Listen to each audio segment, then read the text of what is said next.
Boom. Better late than never, right?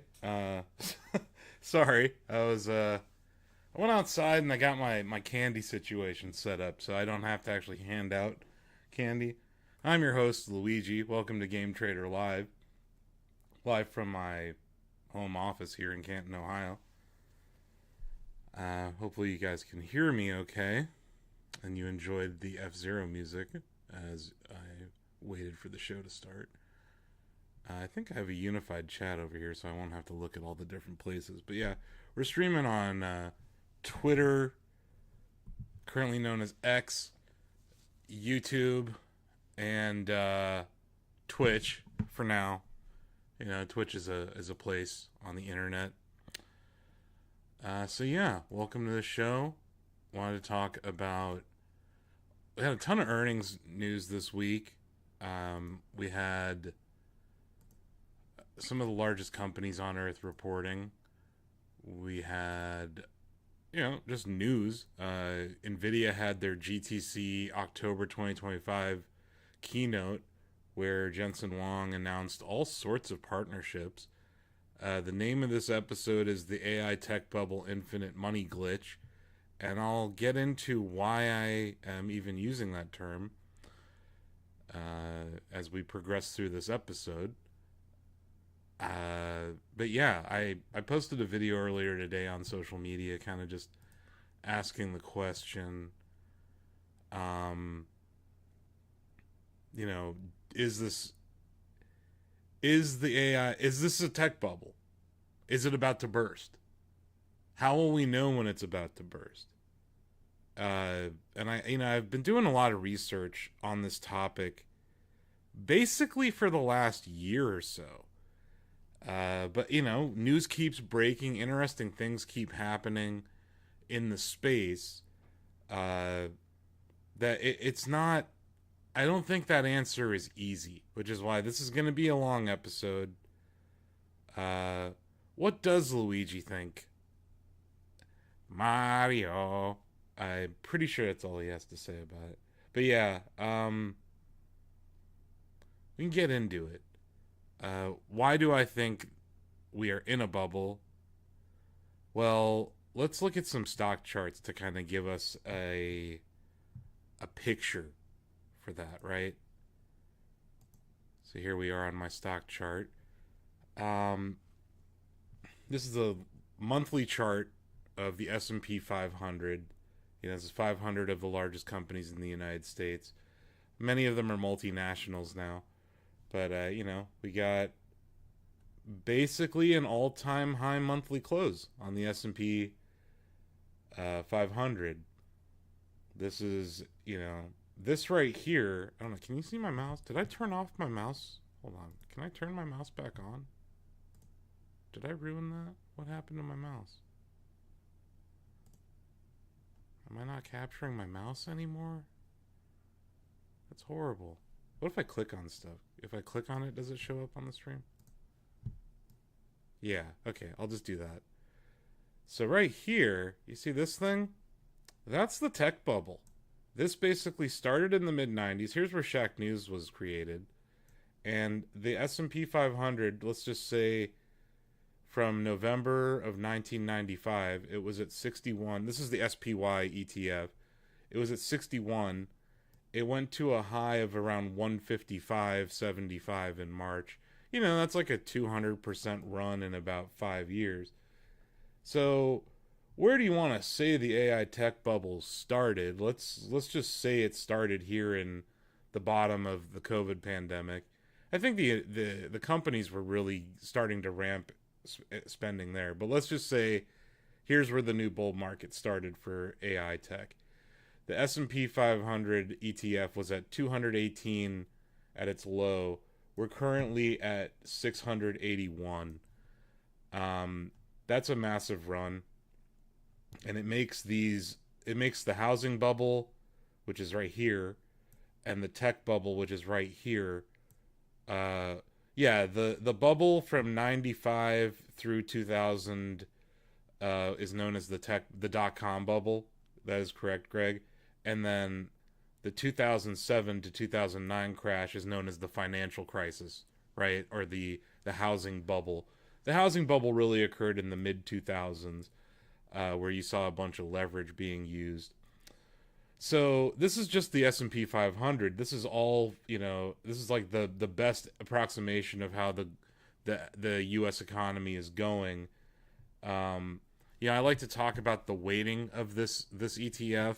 So let's actually break down the holdings that we're seeing here.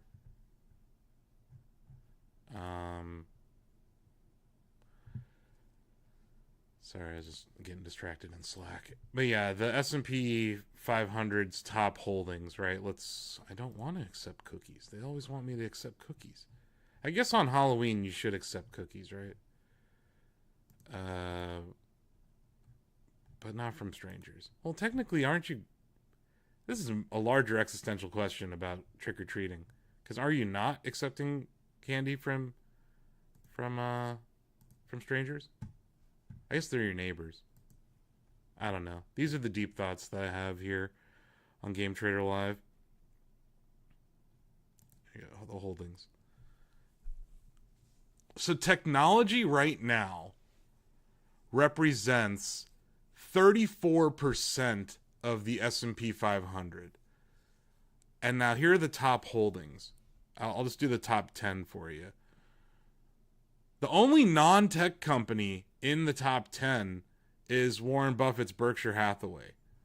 So you have 1.51% of the S&P 500 is in Berkshire Hathaway, which is already a conglomerate, which already owns other stocks, right? They own Apple. They own a bunch of Japanese broker dealers. They own they owned Taiwan Semiconductor for like a week. So yeah, that's an interesting outlier in this top 10. Number 9 is Tesla with 2.1% of the S&P 500. 8 and 6 are Google. Google has two different.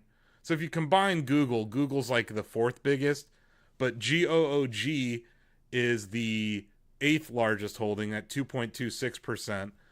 GOOGL is the number 6 holding at 2.81%. Why there's two classes of Google stock is a whole other story I'm not going to get into. But just know that Google is actually the 4th largest company in this ETF right now, but it's split into two different stocks. Meta, Facebook, is number 7 at 2.48% of the S&P 500. Avago / Broadcom, it's called Broadcom, but their stock symbol is AVGO. They're basically inside of every smartphone. Their modems are basically found in most smartphones. I know Apple's kind of diversifying away from them. But Broadcom licenses their tech to a lot of smartphone makers. Anything with 5G in it. If you have an iPad or tablet, a laptop that has 5G, on like any kind of wireless internet. Some of them are even, like some of the Wi-Fi chips are even Broadcom. I know Intel has some too. They're number 5. People don't really talk about Broadcom very much. But yeah, 3.04% of the S&P 500. At number 4, it's Amazon at 3.71%. Number 3 is Microsoft at 6.71% of the S&P 500. Number 2 is Apple at 6.95%. Let me ban this person. Catch this mod hammer. There you go. And then the number 1 company, this should surprise no one, it's NVIDIA. NVIDIA at 8.5% of the S&P 500. So like a lot of people are like, oh, I don't own NVIDIA stock. They're the worst. Roar, roar, roar. Tech bubble. AI bubble. It's like if you own any mutual fund that's considered, total market, if you own any growth mutual fund, you probably have indirect exposure to NVIDIA. It's now the largest company on Earth. Shacknews just reported that it passed, I want to say, didn't it pass $5 trillion in market cap this week? Which is insane in its own right? That a company could even be that big. But yeah, let me pull up some of the news from Shacknews because it was a fascinating week in tech news. Yeah, where is that? A lot of news, all this news. If you have a loved, if you or a loved one have been exposed to Nvidia, you may be entitled to compensation. Yeah, Donovan. It's a weird thing, but at the same time, it's just most people are going to be exposed to Nvidia in some way or not. It's almost like a resistance is futile moment. But yeah, Nvidia became the first company in history to surpass the $5 trillion market cap. And why I'm calling this episode the AI infinite money glitch is Nvidia seems to have figured out a way to manufacture revenue growth. And you've seen a lot of these different companies talking about it. A lot of different outlets are reporting on this now. Um, it's let me see if I can pull up some of these the AI spending graphic. You've seen a lot of these out there. The rise of hyperscaler spending, who's winning, who's not. But yeah, there's a yeah. CNBC Today wrote this article. Sorry about that.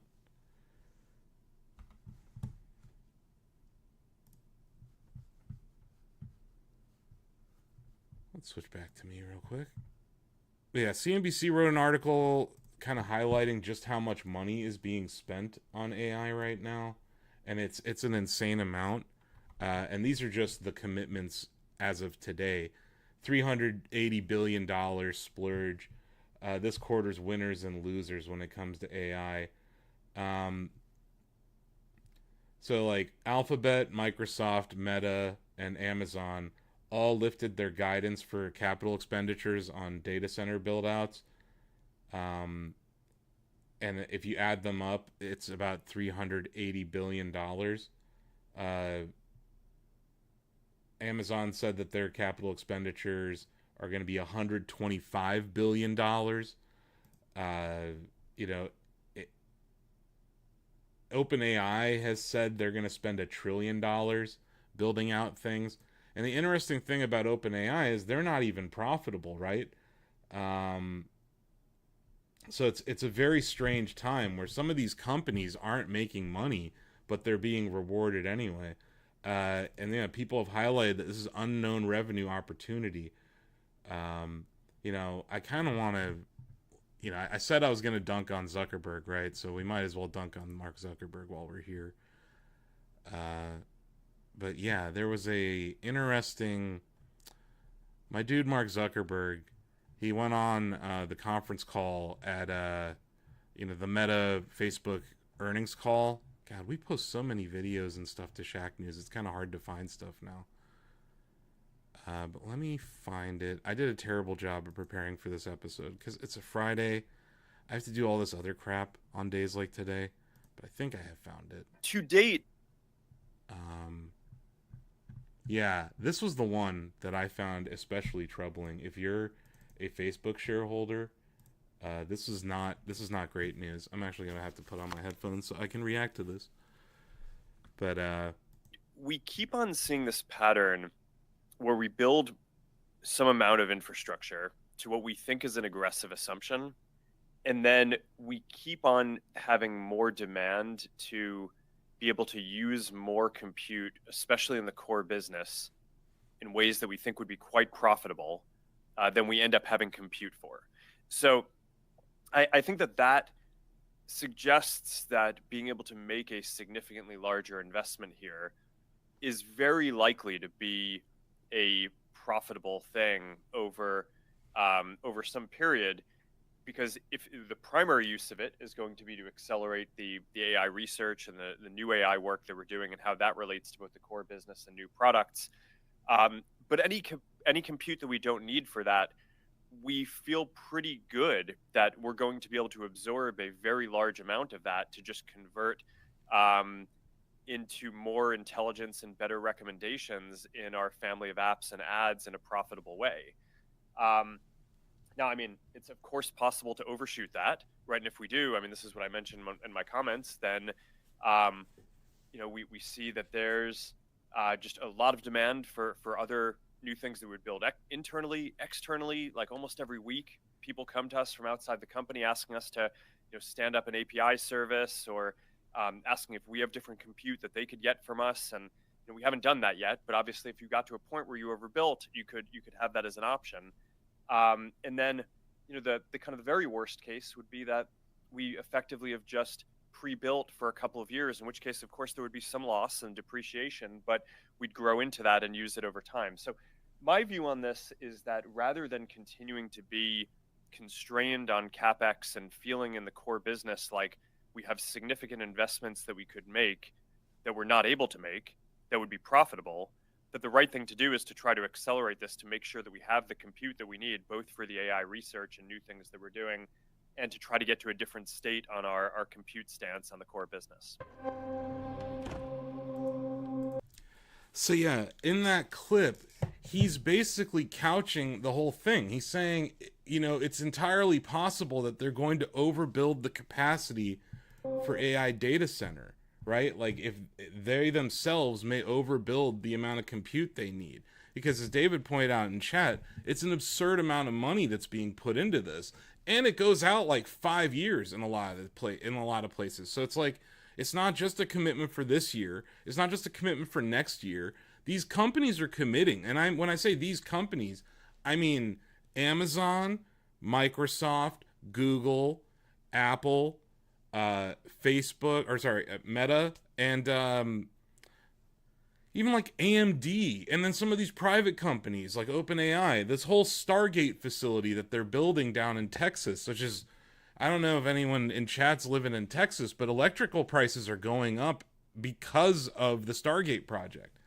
So these companies are spending money in the hope that they can generate revenue down the road. But like this article even says, they don't all have this one-to-one, we're going to spend this much and it's going to generate this much of revenue.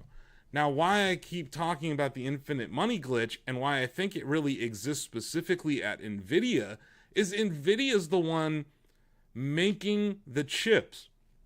Sure, Amazon's making chips now, Google's making chips now, but the company at the center of all of this is NVIDIA, where they are even taking money, investing in companies, and then those companies take the money that NVIDIA invested in them, and they turn around and they buy more GPUs from NVIDIA.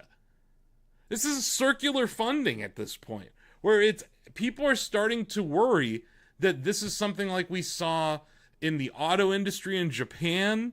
We've seen it in the telecom industry in the United States, where, and even in the railroad industry in the past, where infrastructure projects that ultimately might have been useful, people get irrationally exuberant about them and they build out too much capacity.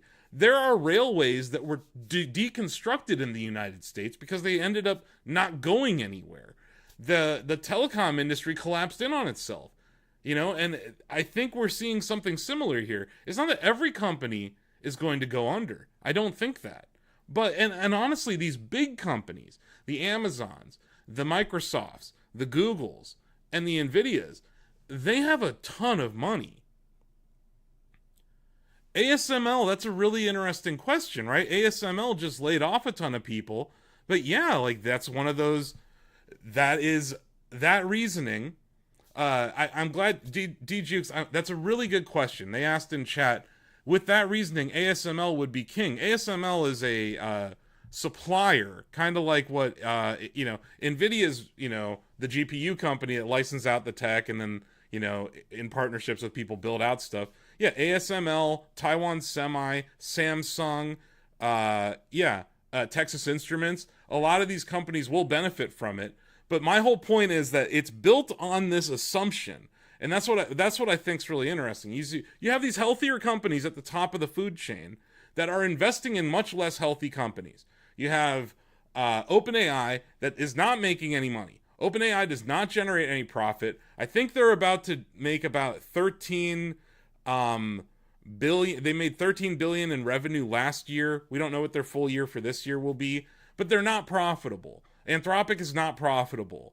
Perplexity AI is not profitable. So the demand for this compute, right? The demand for this compute, and even at Microsoft, their AI stuff isn't profitable. Facebook Super Intelligence Labs is not profitable. It's like none of these companies that are causing the immense demand for compute are profitable, right? So in the interim, as long as it's okay to not make money, a company like ASML will benefit. A company like NVIDIA will benefit. A company like AMD will benefit. And now that the government owns 10% of Intel, and, Jensen Huang bought $5 billion of Intel as well for NVIDIA, Intel might benefit. But the whole point is, if this promise of wildly profitable AI companies does not come to fruition, that's the one leg in the chair that's super wobbly for this AI story. So when I was talking earlier about what's going to cause this bubble to burst, I believe it's that. Will these AI chatbot companies or this generative AI industry, will they be able to prove what is expected to be wild profits? OpenAI is a private company valued at $500 billion in its most recent round. Will they be able to prove that they can make money? So far they haven't, and they're committed to spending $1 trillion over the next however many years. So that's one wobbly leg on the stool that everyone's standing on top of, So in the interim, yes, chip companies and the chip manufacturing companies benefit from this. Now, with the president just, having his tariff, whatever, holiday, whatever you want to call it, over in China yesterday, announcing a truce of sorts, maybe things will be a little different over there.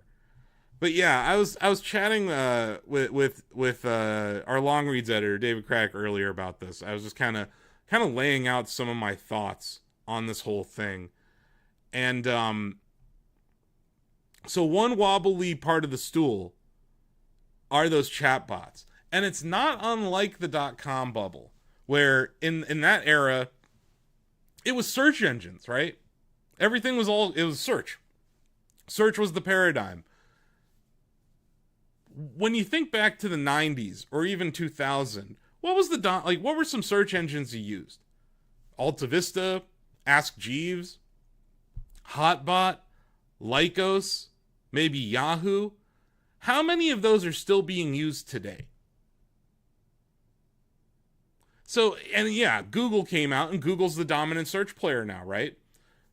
Why does everyone think that the first one through the door for a chatbot will be the winner? Why is it going to be different this time? Why is OpenAI going to be the winner? Why is everyone investing in OpenAI? Microsoft has billions of dollars invested in OpenAI. OpenAI in turn turns around and pays Microsoft for their Azure cloud services. NVIDIA has a stake in OpenAI. OpenAI turned around and bought GPUs with it. So OpenAI is at the center of this as well. Those are the two companies to watch, in my opinion. On one side, you have the wildly profitable NVIDIA. On the other side, you have the wildly cash-burning OpenAI and their cohorts, Anthropic and Perplexity, and whatever else you want to talk about in that space. And, a lot of people say, well, there's 700 million people using ChatGPT. 700 million people. Not all of them are paying for it. A lot of them use the free version. And it's not profitable at its current level of operation. So where is this break point where they become profitable? Will they become profitable? And why are they showing us all this garbage in the meantime? What are they trying to prove right now? I think is another question to ask when it comes to this stuff. So yeah, the infinite money glitch is more obvious at a company like Nvidia than it is anywhere else right now. The infinite money glitch on the OpenAI side is that it's like a religion at this point. Silicon Valley and the venture capitalists of Silicon Valley believe that we will reach artificial general intelligence, or that we will reach super intelligence, as Mark Zuckerberg calls it. If we do, this will work out, right? It should. Not every company will go to zero. But what happens if someone else is the one with the breakthrough? Some other country, maybe. Like China. What if China reaches, we had that scared moment earlier this year when everyone was freaking out that DeepSeek basically was doing stuff more efficiently than ChatGPT. And it's really funny because, like, a lot of these AI companies are just stealing other people's work. They're scraping the internet. They're scraping Shacknews.com. They're going all over the place scraping things. But what I find fascinating about it is that when they get cheated by another AI company, they scream bloody murder. But what's to stop a company from just looking at their paper, stealing everything they're doing right, and training their own model on the data that's already been trained? Like, there's this hopscotch ability to what's happening in AI right now that I think is a huge threat to the generative AI companies, right? Like, I think that's like a legitimate threat, is that someone else comes out with either a more efficient model that uses less compute, right? Or they never get to where they claim they're going to go, right? I think those are the two major risks for the chatbot generative AI companies right now. And I also think it's really interesting that OpenAI started as a nonprofit company and it's moved on to be for profit, right? Like, this is to me, it's fascinating that a nonprofit organization now owns the majority stake in a for-profit entity. That makes no sense, but that's where we are right now. And then Microsoft is a fellow shareholder of that, and Nvidia is a fellow shareholder of that, and they are investing in AMD. And like, a lot of these deals have contingencies in them. If, like, Nvidia has a lot of outs. If you don't hit these thresholds, we're not going to do the next round of funding. So what I think is interesting about Nvidia is, in the interim, they can invest in a company. That company can turn around and buy their GPUs. That creates revenue growth at Nvidia. And then, whenever the company ends up failing, that they own, that they sold those GPUs to already, whenever that company fails, they can take their investment in it as a write down and pay less taxes. So as long as they don't put all of their money back into the ecosystem, they can keep gaming the system with this infinite money glitch, because their margins are insane right now. The profit margins at Nvidia are above 70%. They're close to like 75%. So if they don't spend, like, if they only spend 20% of their whatever they're making every quarter, if they only spend 10% of that, they can keep doing this for a while. And that's what I think's the infinite money glitch. And that's why I think that stock keeps going up, and it's baffling people. And a lot of people are calling for this bubble to burst. A lot of people look at this Nvidia chart and they're like, this is a bubble. This is going to burst, right? That's a parabolic chart. It's gotta give at some point. That's the widespread feeling from a lot of people, is that Nvidia is the poster child of the optimism. What's different, though, what I think's very different about this compared to the peak of the dot-com bubble, these companies are profitable. And, there were some profitable companies in the dot-com bubble as well. Microsoft was profitable. Intel was profitable. Cisco was profitable. A lot of those companies peaked at a PE ratio, that's price to earnings, right, of around 50. Nvidia, on a forward earnings basis, is trading at 30 times forward earnings. That's not crazy for a company that's growing as fast as it is. It's trading at 28 times sales. It's trading at 28 times sales, which seems like a lot. But there, though, like, I don't know many companies that can just confidently tell you, yeah, we got $500 billion in orders for the next year or two. Like, the visibility on this is very different than the dot-com bubble. And yeah, D Jukes, you're right.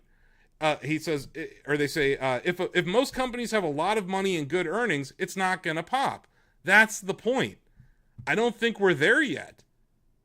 I don't think we're there yet. I think a lot of people in the dot-com era, when, 1998, valuations were not logical on internet companies in 1998, and yet the market went up for another 2 years before it burst.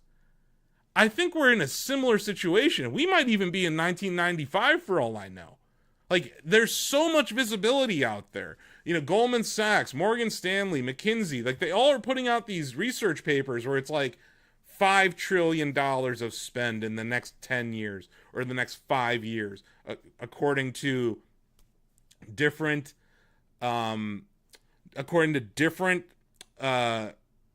projections. There's so much spend happening right now. My point is that look at the companies that are actually profitable right now and hide out in them if you want to play this trend, because I don't think it's over. And I think I would warn people, don't short Nvidia here. Don't. There are much better stocks to short than Nvidia. It looks like, it can't go up forever. Can't go up forever. It could double from here. You don't want to lose 100% on a short. It's a dangerous game to try to short this. You have to wait. You have to wait until we have evidence that the bubble has burst. Then and only then, it'll be easy. It'll be easy. It will be easy to make money on the short side when the bubble bursts. It'll be every day. Every day for years. The market's just going to be like pooping. Because it is a bubble. I have no doubt that we're in a bubble. It's just still inflating. I don't want to fight it. I don't want to get carried out on a stretcher trying to short the largest bubble of all time. I think this is the ultimate bubble. I really do. I think this is the bubble that 100 years from now, they'll be talking about like the Great Depression. And there's a whole other argument about what's going on with respects to the economic impact of this. What's happening to our GDP numbers? How we can't even if you back out AI spending from the top 10 companies, right? If you back that out of the US economy, we're basically flat to down on the year. The actual American economy is suffering big time. The tariffs have hurt. Unemployment is on the rise, slowly, but on the rise. Inflation is out of control still. And the average consumer has not, their wages haven't gone up in the last 10, 20 years to keep up with inflation. So people are taking home less money. All of our healthcare costs are about to go up. So there's two economies here.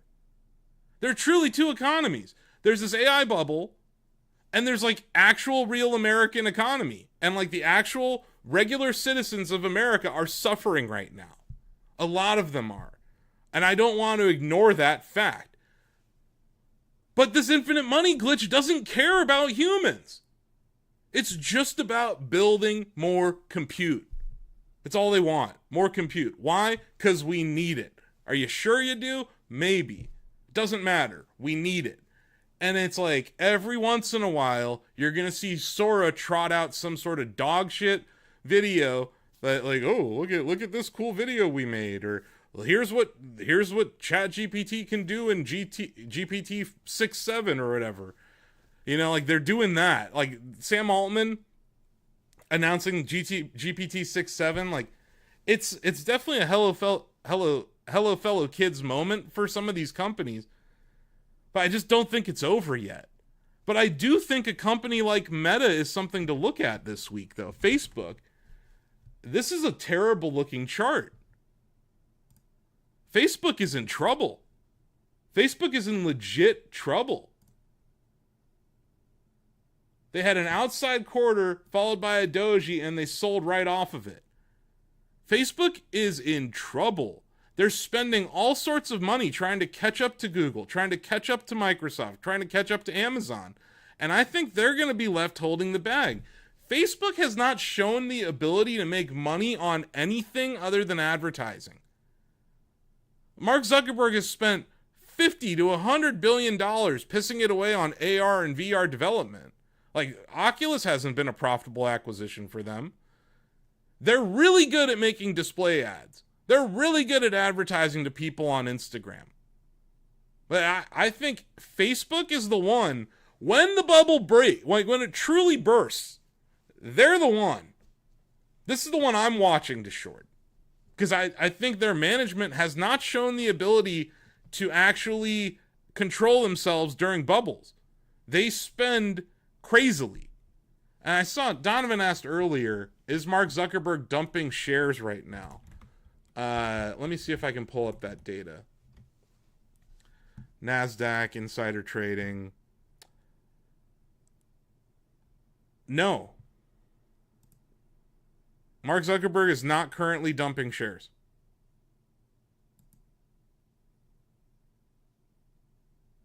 Nope. I don't see him. So no. Not right now. Maybe he should, but maybe he knows something. You know, because like if they keep... Like, look, you know, you got a midterm election year coming up. Facebook is a place where people spend on political ads. So like, Instagram ads have some of the best conversion rates on the internet. So like, I don't want to shit on every part of Facebook and that company. I think they're actually quite good at making money off of advertising. I don't think that their AI models are going to compete with OpenAI, with Anthropic, and with Perplexity, or with Google. I really do think Google's the winner here. And, you know, you can look at their chart versus Facebook. You know, Google hit an all-time high this week. Google had crazy numbers. Google's cloud numbers were through the roof. Google had a record quarter for YouTube revenue. Their ad business is still doing well. And there's no sign that their enshittification of their search is actually hurting them. They're still the dominant player in search. Despite everything that's going on, they're still the dominant player in search. And then like everyone's like, oh, but OpenAI made a browser. It's built on Chromium, which Google owns. So like, when the bubble bursts, I'm going to look to buy Google. Not immediately, but when the dust settles, I would be looking at buying Google because I think they are better positioned for this AI revolution, which is coming. Like, I don't have this religion about all AI bad. I think that there are definite bad consequences for this build out of AI, but I think some AI is actually quite good and can be used for good. I think it was DeepMind. DeepMind won. Here we go. 2 chemists from Google DeepMind won the Nobel Prize for chemistry. In chemistry for last year.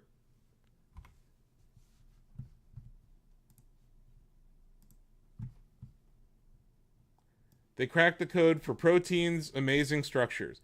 This is protein structure prediction.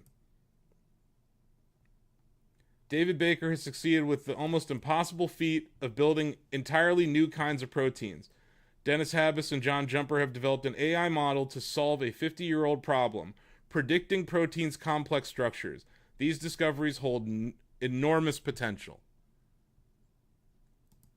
Not all AI is bad. It's not.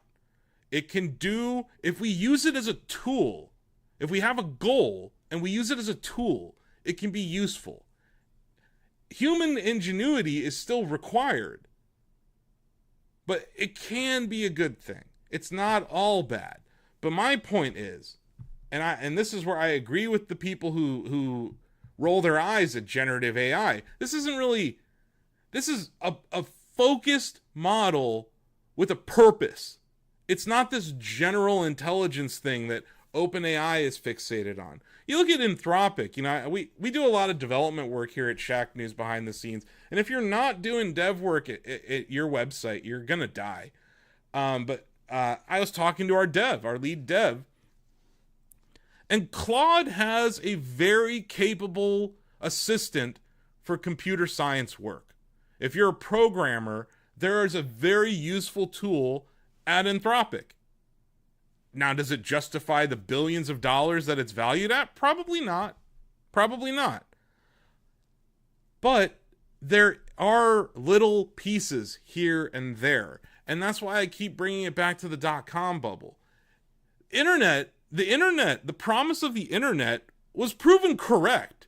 Like, I think a good example would be Amazon's long-term chart. Let's take a look at Amazon. Amazon came out in all split adjusted, right? This is split adjusted. Amazon had a 10-cent per share IPO. It hit as high, and this is split adjusted, $5.53 in the top of the dot-com bubble. Or sorry, $5.65 at the top of the dot-com bubble. It's since, it collapsed. It bottomed, at around 28 cents in 2001 when the tech bubble burst. We're talking about a $244 stock. Yes, the promise of the dot-com bubble maybe took 25 years to play out at Amazon, but it did play out. And ignore the AI part of it. Just look at Amazon in 2020. 177 a share. Look at Amazon in 2007. 374 a share. Right? Like, it was back to its previous dot-com bubble high. And then after the housing bubble burst, it really started to take off. Not every company did this. Right? Not every company did this. So is it possible that right now we look at this Nvidia chart and it is absurd, but maybe in the long run they win? Yes. It's entirely possible. And I think people need to open their eyes to that fact. It's not just... I guess my point is that not every single company is doing the same thing, right? You got to look at where's the money coming from.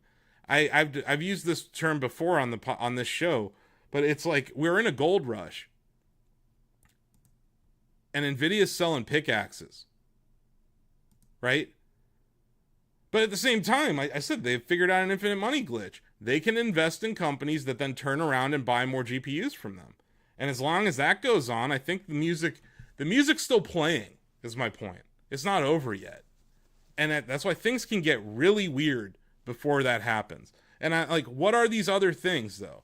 I want to talk about some of the other constraints that I'm worried about. What could go wrong, right? What could go wrong? Well, okay, let's say that they can actually make all of these GPUs, and all the tech that you need, all the servers you need, all the data centers that you need. Let's say they can do all of that. Most of these data centers consume like 2 gigawatts of energy. That's enough to power 1 million people in America's homes. We don't build power plants that fast in America. We just don't. Now, are we about to? Maybe. But I do look at what country is fast at building things, you guys? Oh, China. Is it possible that China and their lack of bureaucracy could lead to a scenario where they build out things faster than America and they're able to have more compute power faster than us? And then they're able to train their models at a faster rate than ours? Yes, that's entirely possible. So the other wobbly leg on the stool that is the AI tech bubble is America's electrical generation of power. The United States government, our president, our glorious leader, has announced earlier this year no more new solar or wind projects. So we have to now scale up the largest. Of course, it's a race, Greg. It's just like the space race. It is just like the space race. It's every country, anyone with deep enough pockets. You see the race in tech itself. The players in the tech space are racing against each other. Microsoft, Google, and Amazon are all racing against each other. But the United States and China are also racing. So will we be able to generate enough electricity fast enough? Are we going to ruin our water supply in the process? Are we going to destroy millions of acres of farmland to build these data centers? And will it be all for naught? Because if someone makes a better mousetrap, if the technology industry is undercut, if the American tech industry is undercut by a more promising model in China, what happens to all this investment? That's a wobbly leg on the stool. So it's twofold there, right? Those are the other two. China comes out with a better model than us, faster, and they make it free because they don't care about capitalism over there. Or we can't generate enough electricity fast enough to justify the current planned investments. OpenAI can say they're going to spend $1 trillion, but if they can't power these data centers, they're worthless. So are we about to see the fastest build out of electric power generation in U.S. history? Maybe. But I can tell you, that's another sector to watch. That's a sector to keep our eyes on. I'm not saying the bubble's bursting tomorrow. I'm saying here are the things to pay attention to for when the bubble bursts. These constraints. That's what will lead to a bubble burst. So I agree that we're in a bubble. I also think the bubble is still growing. I think it's inflating. So it's just interesting, man. Like I really have been thinking about this a lot. And we're going to spend $5 to $10 trillion on data center build-outs over the next few years. Will there be enough electricity?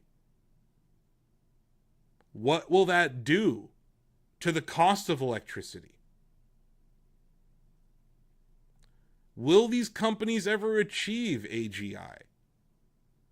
Why are things like the incremental benefit of OpenAI's ChatGPT 3 to 4, or 2 to 3, 3 to 4, 4 to 5, each time they have like a new version of GPT, it's less impressive than the jumps are less impressive than the past. So it's a concern I have that, like, what's going to happen if they never get to AGI? How long will the tech investors, the venture capitalists, the governments, and the other tech companies, how long will they tolerate losses or pissing away their cash before they're like, this isn't working? The question, how long can it grow? Months? Years? Decades? I'm not here to tell you that, Greg. I don't know. I don't. I know what to look for. I don't know when it will happen. But when it happens, I will let everyone know, Greg.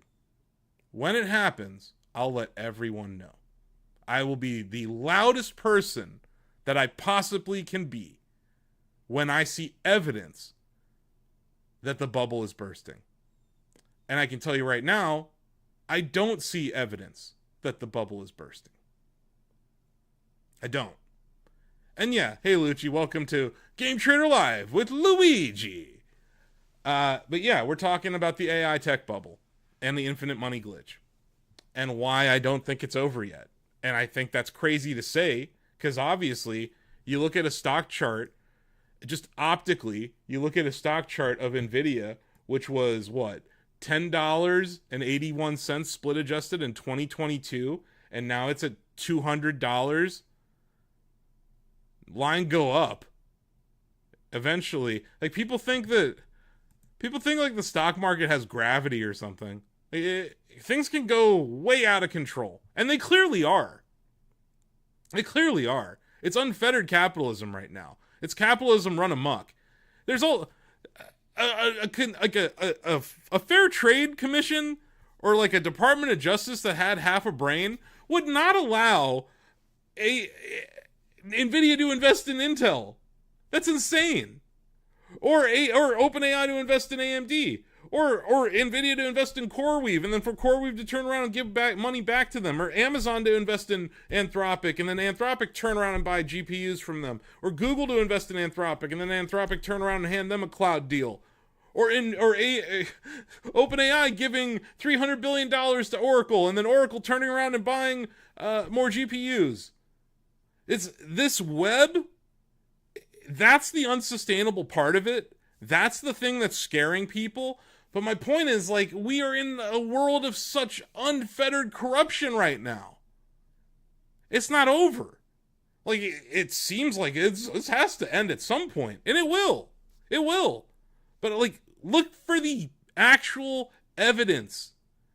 We need Nvidia to announce, we're not going to invest in the next round of OpenAI. We don't think it's worth it. We need Google to be like, you know what, we're not going to pick up on this option to invest in Anthropic again. Or Amazon has to be like, you know what, we're not investing in Anthropic anymore. Or Amazon announces, we're not building out another data center. That's going to be the moment, right? Like, there's going to be a moment where you're like, this isn't working. Now, there's overwhelming evidence that some of these companies don't know what they're doing. Like, I think that's the... I want to pull up a couple of things where, you know, I don't want to come off as some sort of AI evangelist. I'm not. I actually don't use these things at all. I find them gross. Grok specifically on Twitter, that is we're talking about where's this power generation coming from? Elon Musk's XAI has a power plant in Memphis next to their data center that is the least efficient, horrible air pollution in a predominantly black neighborhood in South Memphis. But yeah, here's what we're getting out of this. I'll pull up a couple of clips. We can watch them together in case you haven't seen them, because I think they're worth kind of highlighting the other side of this. I don't want to come off as just being like, oh, I think line go up forever, because I don't think that. I think that there's a very good chance that line does not go up forever. Did this get killed? Oh no, they killed it. They killed their little video. Aw. Really? Really? Let me see if I can find it on Shacknews Evening Readings channel. Because sometimes if you post a clip to Slack, you can still play it back. I don't know where it is. Let me see.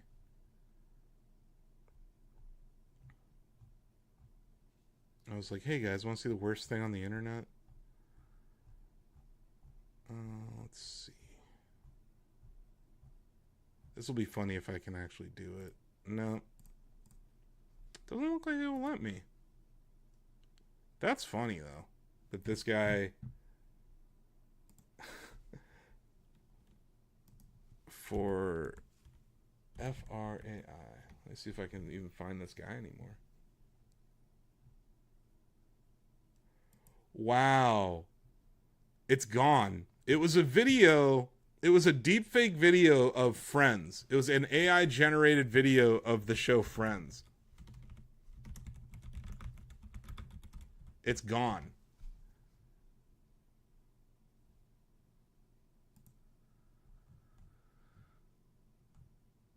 Yeah, it's gone. The guy deleted his account. He got he got dunked on so badly. He deleted his account. That's hilarious. Okay, well, I got another clip I can bust out. That's funny, man. I saved this specifically for the show. It was so god awful. It was so god awful, Greg. It was so terrible, Lucci. I was just like, I'm saving this for the show, and it's gone. The guy, he got dunked on so badly. It was NBC Friends, Ross, Rachel, no black people, New York City, coffee shop, Phoebe. No. Friends. Friends. Yeah. Na. Yeah, that show. Here's another clip. So this is just the other side of things, man. Like, I want to point out, just like, it's not, things are bad. There's some bad stuff going on here, and I would like to also point out, like, this is the unintended consequence of these companies drastically trying to, like, prove, oh, this is worth something. So this looks like a video of Neil deGrasse Tyson, right? I've been doing calculations, as well as looking back at old NASA footage and raw data from satellites hovering above Earth. And I just can't escape the conclusion that the Earth might actually be flat.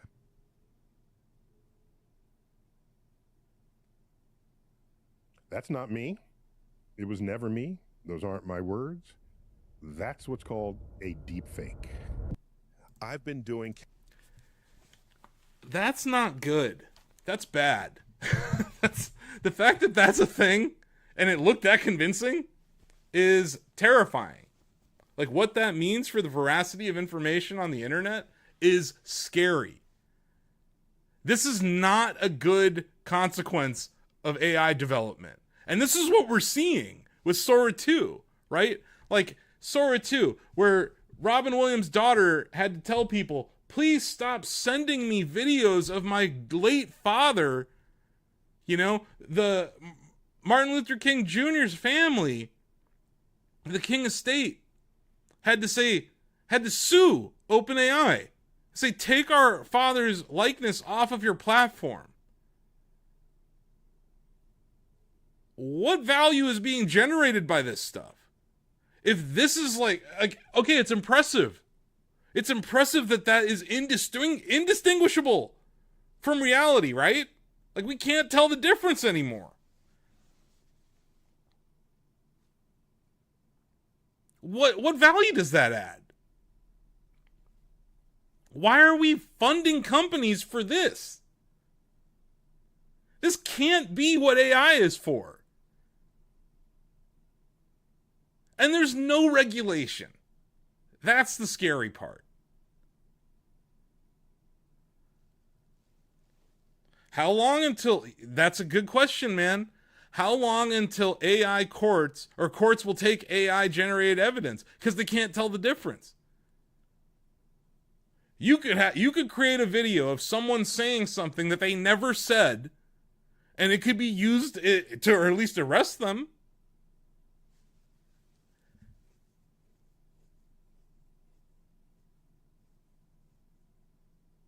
You wanted to believe that Stephen Hawking could, the Tony Hawk Stephen Hawking video?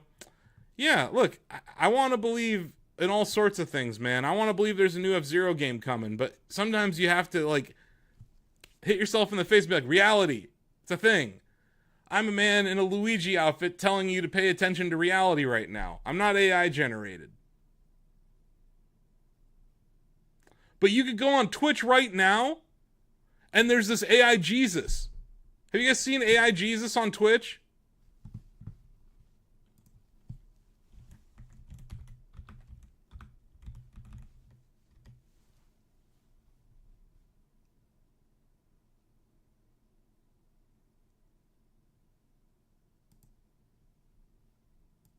But also create a more uplifting atmosphere.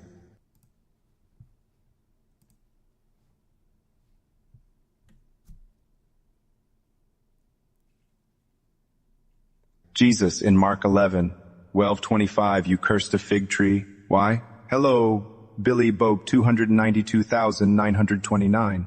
I remember you asking about the fig tree in Mark 11, 12:25 before. The cursing of the fig tree is often interpreted as a symbolic act.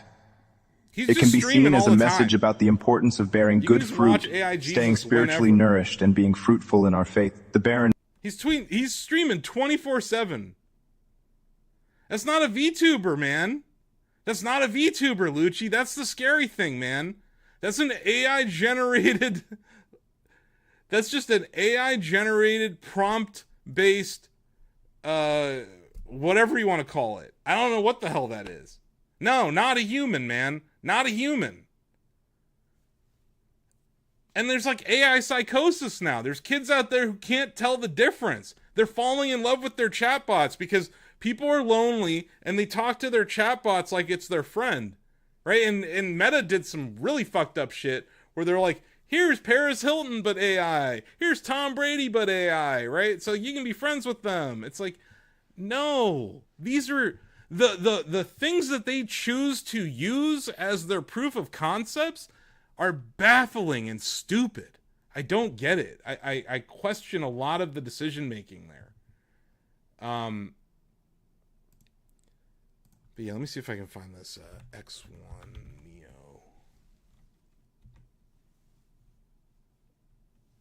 Neo.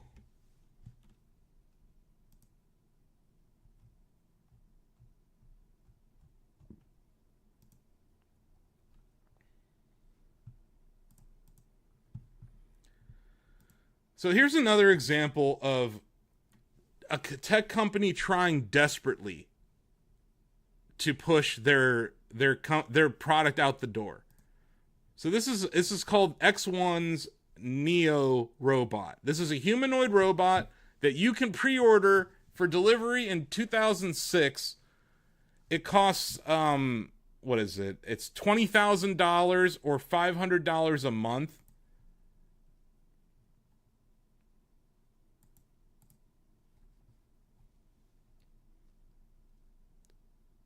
$20,000, Lucci. You want to know what it can do?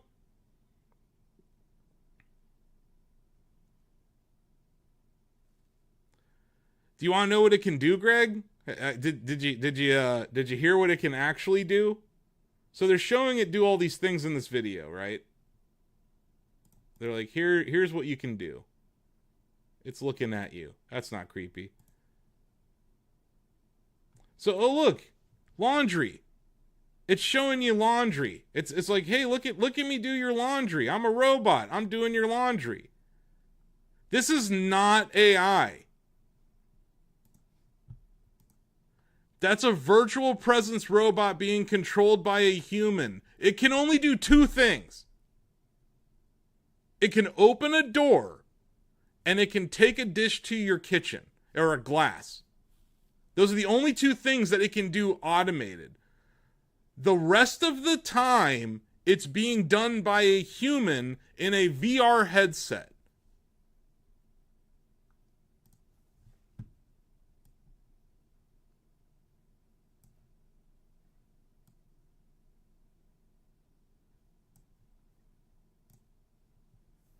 Yeah, it's okay. It can look at things and tell you what it can do. But yeah.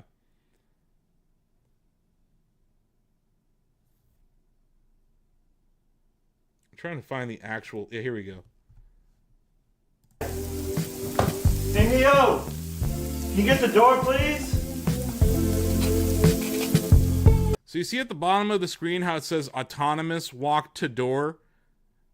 No, it's not $20,000 plus a subscription. It's almost $20,000 or a $500 a month subscription. So it can do this. It's actually doing this. So it can open a door for you. Neo's autonomy works by taking requests like, Hey, Neo, can you take this cup to the sink for me? and breaking it down into simple steps, such as walking to the person, grabbing the cup, and then walking the cup to the kitchen, and then putting it away. Neo's autonomy improves with diverse data and real-world experience. As Neo does more chores, you'll receive updates to your Redwood model that increase the complexity of tasks that Neo can handle, such as finding your keys and wallet. So it can only do walk to the door, open the door, back up, walk to the person, grab the thing, walk to the kitchen, put the thing down. It's not just okay, like, look, the thing about this robot specifically, Lucci, and why I don't want to just shit on this is that if you're handicapped, maybe those are useful things. That being said, there are online, like, you can unlock a door. Like, you can unlock a door with like a phone app, or, you know, a voice controlled Google Home can unlock a door and the person can just walk in from your door. You know, maybe you need someone to take the thing to the kitchen for you. But this idea that, like, oh, you're going to buy a $20,000 device so that you can help this AI company train their product to be better. Like, this is not ready to ship. It's just not ready to ship. Or doing a full laundry cycle.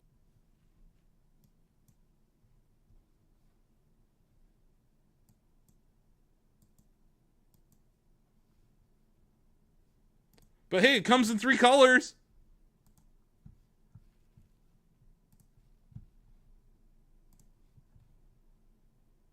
Yes. That's the creepy thing, man. Whoever's operating has to see what's going on in the house. They have the stereoscopic camera. That's being used for the virtual presence, yes. So there's a whole privacy issue. A complete privacy issue that they barely address in the video. There's a 10-minute video on the internet for it. Like, it's X1 Neo if you want to check out the whole thing. But I just want to point out, like, these are some examples of how AI is being used today. And it's garbage. This is the point, Greg. They have to hit a metric. Hey, we shipped a product, we unlock the next round of funding, and then we can work on our thing while our early adopters are going to help us train. But how many people are going to help train that robot? Are any one of you going to buy a $20,000 robot that can do 2 things? No. This is like, what's the addressable market for this shit? Like, at least, I hate the video generation platforms. I think they're garbage. I think they're dangerous. But, like, people are using them. This is worthless. And then, like, God knows how much money they've had to, like, raise to even get to this point. Lucci Doper already ordered. Of course he did. Yeah, that's the scary part, man. It's not, like, I am the 1%. I'm not buying that. I can afford it. No fucking way am I buying that. I don't trust robots at all. I don't trust any of these robots. And that goes for Tesla robots. That goes for any robot. I have a vacuum cleaner robot. I had one. I kind of want to get a vacuum cleaner mop one. The one that can mop and vacuum. But, like, that's it. That's where I cut off my robots. I don't want a humanoid robot that does 3 things remotely okay. Yeah, I should find the video of them. It's there's a video of this thing. I believe it's trying to put things away in the dishwasher. It's, like, hilariously bad. And that's even a human doing it.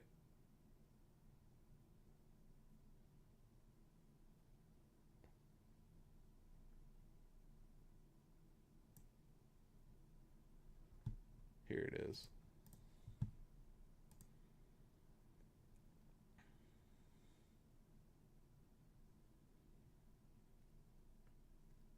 Look at it. Look at it tidy my dining room. Look at it clean my bathroom.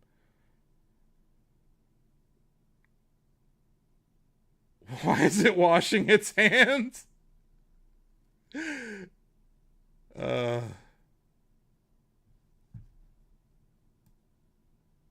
this one clip of it. It might be from a different video. I believe the New York Times or Wall Street Journal had another. They actually interviewed the CEO and talked to them about it. But yeah,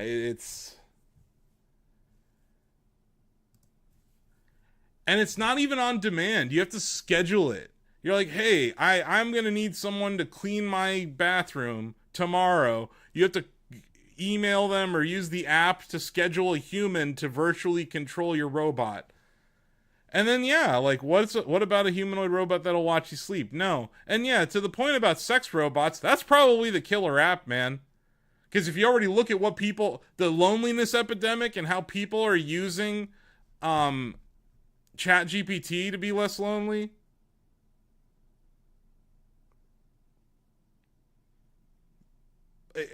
I'm sure they're going to use their humanoid robots to be less lonely too, I guess would be my point. And yeah, like there's I'm not going to play this video because it's CNBC, but CNBC did a video earlier this week with AWS at their new facility in Indiana. And they're like, we replaced this cornfield with 7 buildings. And apparently it's going to be like 30 buildings when it's done. But it's called Rainier. It's an $11 billion facility that was made in partnership with Anthropic. So it's 1,200 acres of land that's dedicated to training and running models of from Anthropic.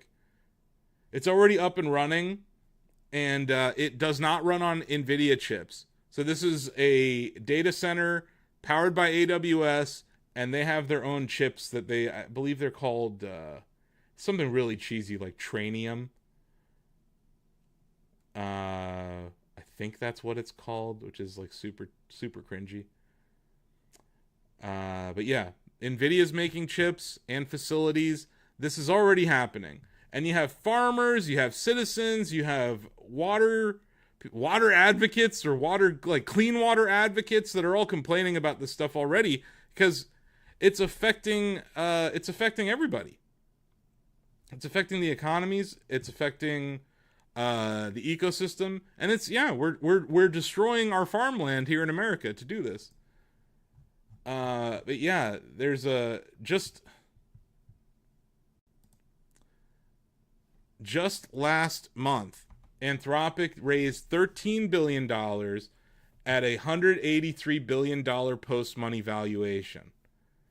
And then included in that were BlackRock, Blackstone, Goldman Sachs, Qatar Investment Authority. You know, so there's a lot of money sloshing around in this. But $183 billion for a company that's, you know, not profitable. Their current revenue run rate for the year is $5 billion a year.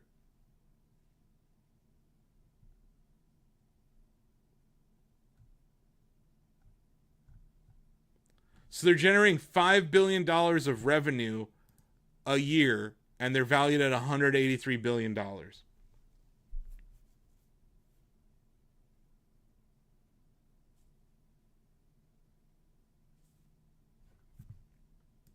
Does that make any sense?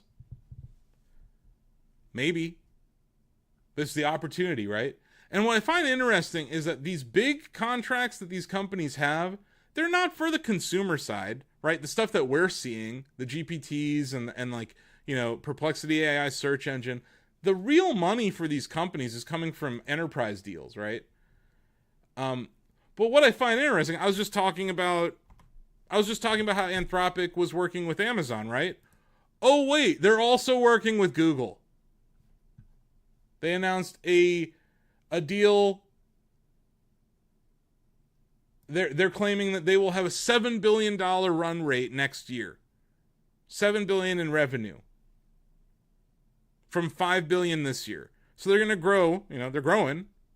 But you're valued at $183 billion and you're generating $7 billion of revenue, none of which is profitable. But hey, now you have a deal with Google worth tens of billions of dollars. How is this going to be sustainable? The deal will add over a gigawatt of compute capacity by 2026.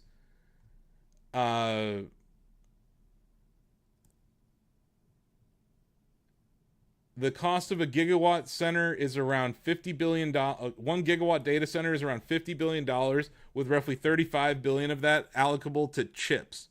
Now, Google makes chips. Google makes chips. Amazon makes chips. Nvidia makes chips.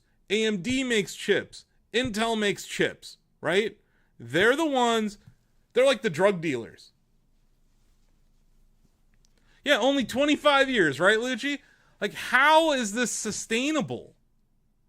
But you start to see what I'm talking about, the circular nature of this, and how everyone's in on it.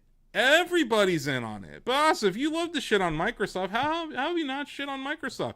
I'm an hour, 40 minutes into the stream and I haven't shit on Microsoft? That's not like me. What am I doing? How have I not shit on Microsoft? What am I doing, guys? Maybe I'm slipping. Like maybe Microsoft's just the smart ones, right? They're not dumb. They wouldn't do something stupid. They never do stupid things. Oh wait, never mind. Microsoft and OpenAI partnership.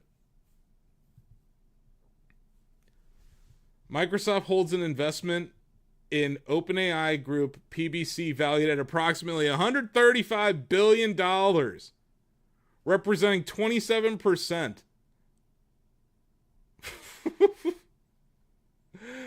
Oof. Talk about a giant risk. A giant risk on their balance sheet. They have an investment in OpenAI valued at $135 billion. What happens if OpenAI doesn't succeed?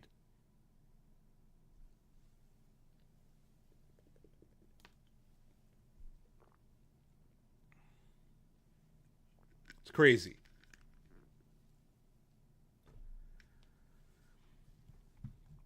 And don't worry.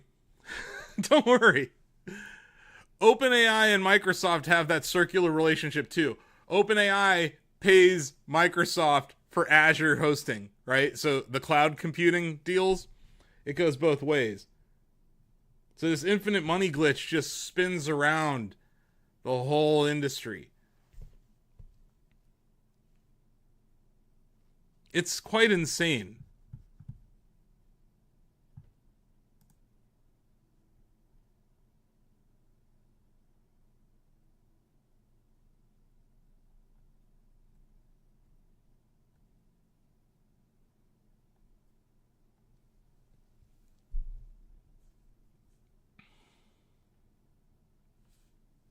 But I guess my point here,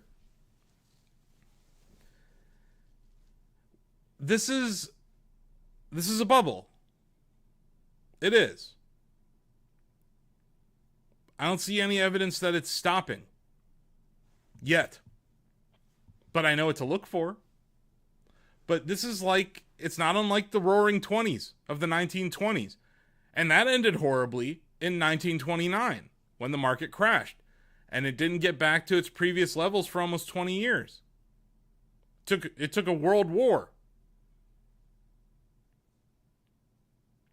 It's not unlike the 1990s. But those valuations were absurd in the mid-90s or the mid to late 90s, right? 1998, people were calling for the market to collapse.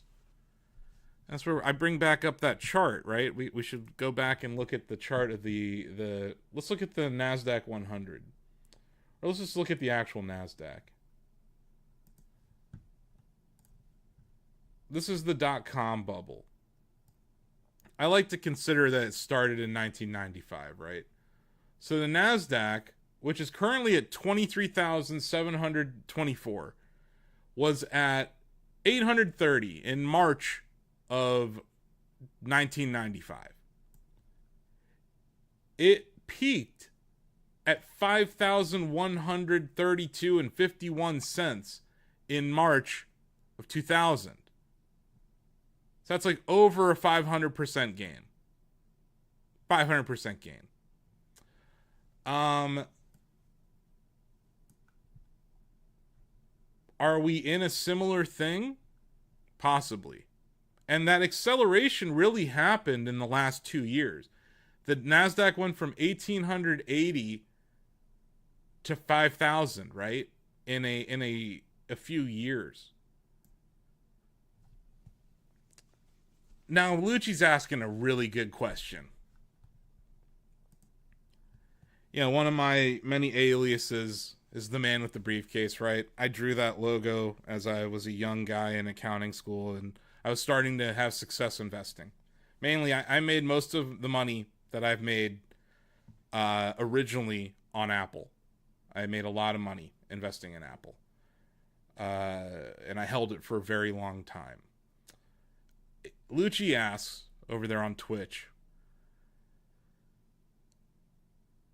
are you trying to profit on this bubble, or are you avoiding it? I own NVIDIA stock in the largest portfolio I manage. It's not my largest holding. It's my second largest holding, and I'm up almost 100% on it. I think a little more. So, yes, I am trying to profit off of it. Yes. But I'm not chasing many things. I made that position almost over a year ago. I took that position. I haven't added to it either. I just kind of sat on it. But do I... So it's a little bit of both, right? Like, yeah, I own one stock. Out of all these stocks that we've been talking about today, I own one of them.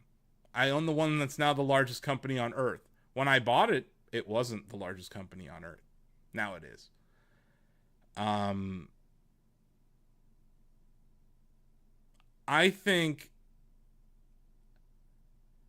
I was saying this in chat, and I'll say this here. And, you know, if I'm wrong, I'm wrong. But I haven't put on the trade yet. I'm of the opinion that my best trade ever is still in front of me. And it will be taking a bearish position in the tech industry when this bursts.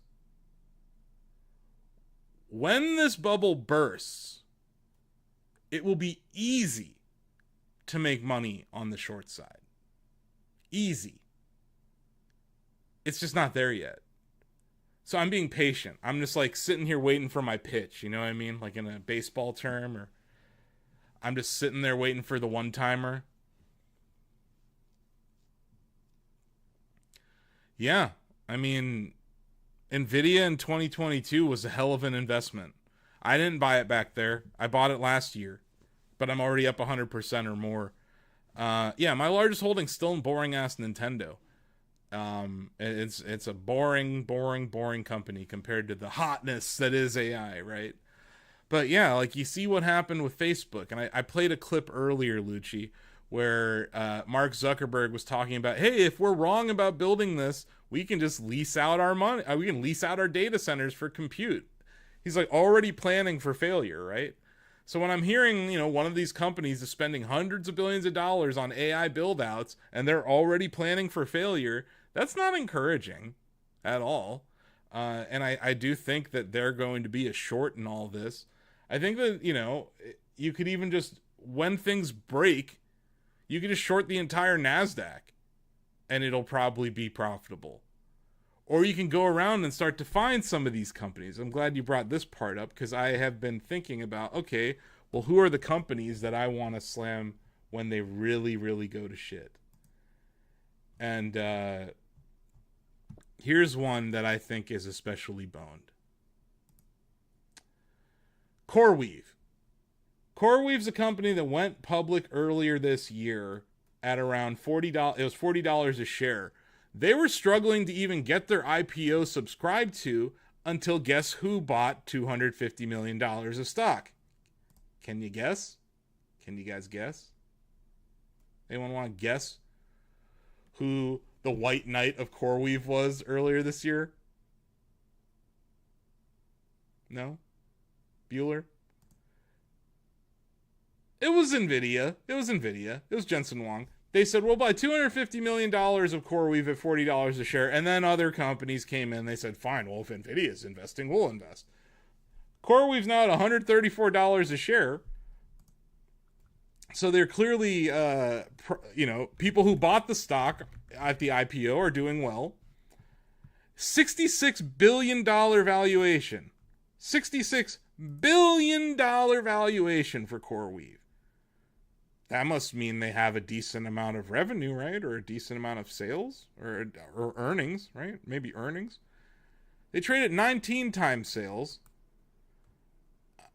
which means they do have some sales, I guess. It's not the worst. Like, they have some revenue. $3 billion of revenue. And $1 billion of profit. But their actual earnings per share is negative. Their net income is negative $1 billion per year.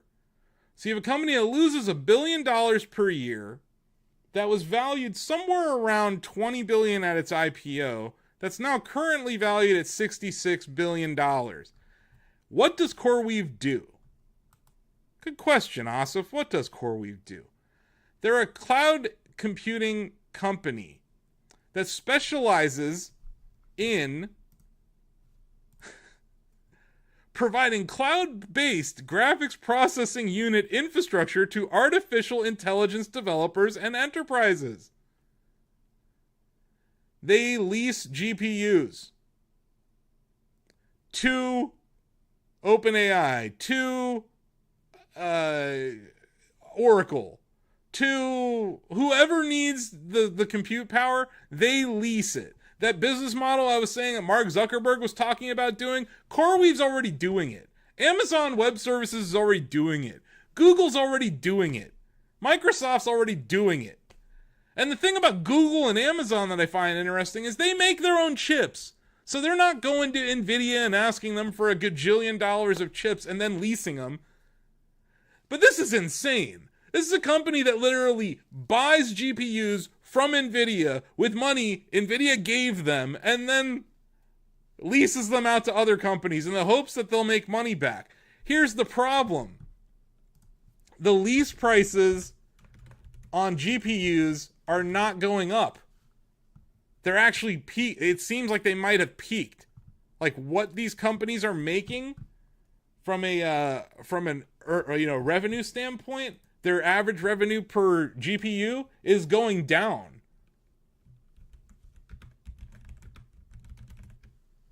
Let me see if I can find that news story. Yeah, here's another one. This is a different company. It's just funny. While I'm searching for something, I find something else. This is last month. NVIDIA signs $1.5 billion deal to lease its GPUs back from Lambda. 18,000 GPUs that NVIDIA sold to Lambda. NVIDIA is now paying them to lease them back, and then they're going to end up buying more GPUs from NVIDIA that NVIDIA... You see what I'm saying here? Do you see what I'm pointing out here? It does feel like an infinite money glitch. It's absurd.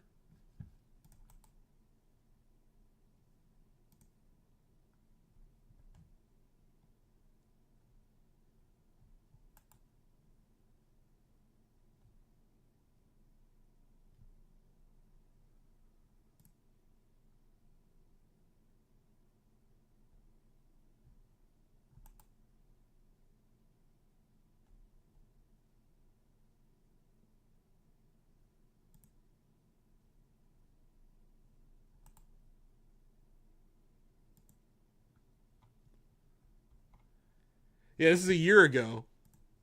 Lambda received $300 million cash infusion to support training clusters spanning thousands of NVIDIA GPUs, deploying tens of thousands of the H100.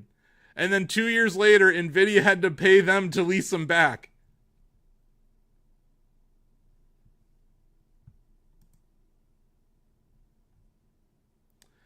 CoreWeave It's everywhere, man. These companies, like the average cost. I'm trying to. Let's see if I can find a average cost to rent A100.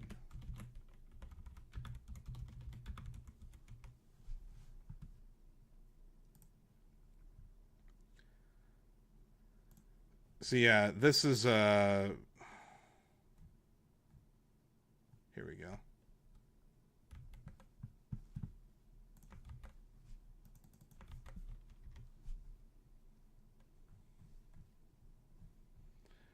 We might have to keep coming back to this on the show. I found a useful table from this company, Lambda. So Lambda, you know, they'll rent you any of these GPU compute things. So price per GPU per hour. You can get on-demand 8x NVIDIA B200s for $499 a month. But the A100s, these used to be $3 a month. Or sorry, yeah, $3 an hour, $3.80 an hour. They're down to $1.29 an hour. Like 2 years later. So are these companies are these sustainable models that they can buy more expensive GPUs and then turn around and lease them? Because if everyone's doing this and there's competition from much bigger companies, you got competition from Amazon, you got competition from Google, you got competition from Microsoft, you got competition, you know, from whoever the fuck Oracle's doing. But like these other companies, these I don't call them subsidiaries because they're not, like these companies that NVIDIA has a stake in, CoreWeave, Lambda, like these different companies that have ownership dynamics that are dubious. What happens when they all run out of money? This is another wobbly leg on that stool I'm talking about.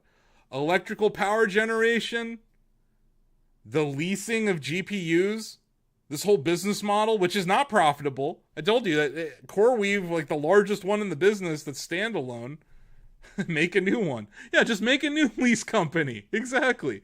Or make a new GPU, right? That's what NVIDIA's doing. Every time they see that the cost of their previous GPU goes down, they make a new one, Lucci. Make it faster. Harder, better, faster, stronger GPUs. 350. Yeah. So that's the wobbly stool, man. I don't think so, Greg. I don't think... Maybe there's a bailout down the road. Maybe. Or maybe, like, it'll be a federal thing. Like, the Trump administration's like, this is a space race, and we're gonna contribute X amount of dollars. Oh, he's over there on YouTube. I'm multi-streaming now, Lucci.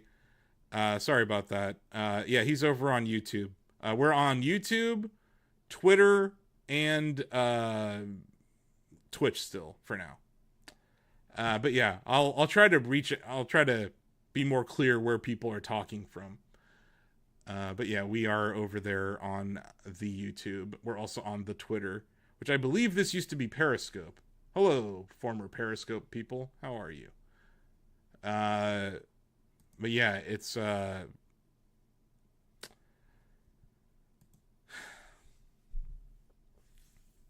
is weird, right? Does this not seem like a convoluted mess? And it's possible they get bailed out, Greg, but maybe they won't. It didn't happen in the .com bubble. Or there's this, it's called moral hazard, right? What happened like in 2008, Greg? Not every bank got bailed out. They let Lehman Brothers fail. They let Bear Stearns go bankrupt. But then they bailed out everyone. So what is the equivalent here? I don't think, the way it's set up, Greg, I don't think that it's going to be like, oh, it's a systemic risk that CoreWeave is going bankrupt. But CoreWeave going bankrupt might be the Bear Stearns moment. Bear Stearns went bankrupt in March of 2008. The bubble didn't officially burst until September, August of 2008. So maybe that's one of those canary in the coal mines that I'm talking about, Greg. How I know what it's going to look like when it happens. When you hear Lambda is shutting down, or CoreWeave is shutting down, and NVIDIA has to take a write-down on their investment. Do you think NVIDIA is going to care about, oh, we lost $250 million on CoreWeave? They're not going to care. They're a $5 trillion company. I think that's what's going to happen, though. You're going to see these less profitable companies, or the not profitable companies, when they start to fold, that's when demand for the GPUs will roll over. But it's not like NVIDIA went under when the crypto market stopped, buying their GPUs. They figured out the next thing. Now, I'm not saying there will be a next thing, because so many of these companies seem to be going all in on AI. But there's a lot of contracts that NVIDIA has outs on, where if you don't hit these metrics that NVIDIA has set in their previous investments, they're not obligated to invest anymore. So I'm not saying that it's line go up forever. I don't think that. I think that there will be a point that this ends. But the point of this episode, the point of this whole show today, was to point out that bubbles can inflate far longer than people realize. That's it. Like, bubbles can inflate far longer than people will think is reasonable. And it's like at the bottom of 2008, in the spring of 2000, the 2008 bubble, 7, 8, 9, right? And the bottom in 2009. I'm going to pull up a chart.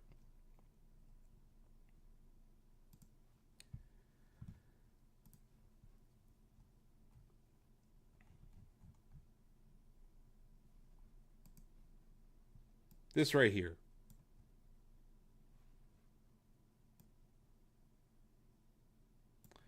This is the financial crisis, right? This is the housing bubble. Housing foreclosures started to ramp up here. This is where you got warnings from mortgage companies countrywide. You had a big issue here. The market peaked in 2007. What happens is, you have this cascading crash all the way down, right? And then there was this, maybe things are better. No, they're not. This is what we're looking for. This is called seller's capitulation, right? Seller's capitulation. That means giving up. What we're looking for is buyer's capitulation. And that's what you saw in 2000 in March. Everyone gets in the pool. Everybody's in the pool, right? We're all in the pool. Maybe it'll look better. Yeah, it'll look better on the NASDAQ chart. It's a parabolic move to the upside. But look at this. Look at the run up. Every freaking week, the NASDAQ hit all-time highs, all-time highs. Oh, no, there's a sell-off, all-time high. Oh, no, there's a sell-off, all-time high, all-time high, all-time high. Fine, I'll buy it. And then it crashed. But wait, maybe it's not crashing. And then it crashed. Maybe it's not crashing. And then it crashed for 3 years. We're not there yet, in my opinion.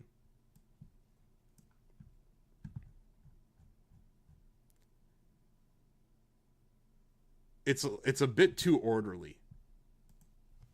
And the companies at the front of this are not absurdly overvalued. They are in nominal terms when you look at the market capitalization of things.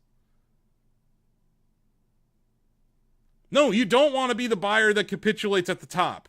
And that's why I'm not telling that's why you're not hearing me say, hey, buy Amazon. I'm not saying that. I'm not saying buy Microsoft here. I'm not saying buy Facebook here on the dip. I'm not telling people to buy Apple. I'm not even telling people to buy NVIDIA here. I do think NVIDIA might keep going up.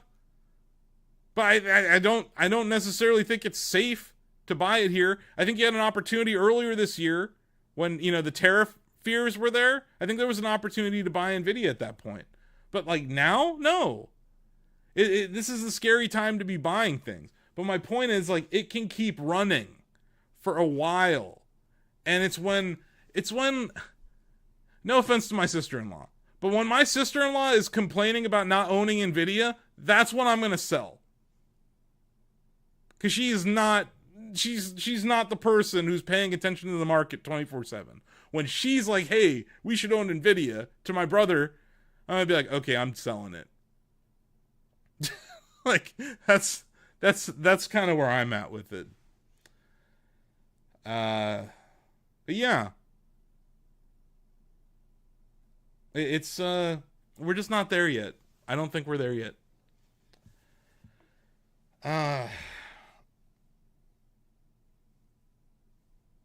Nice stream.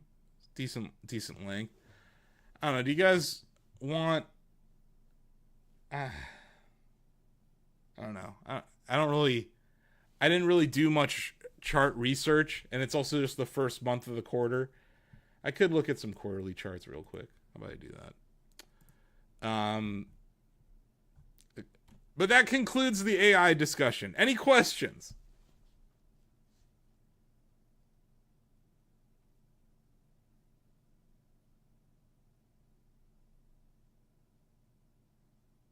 Comments?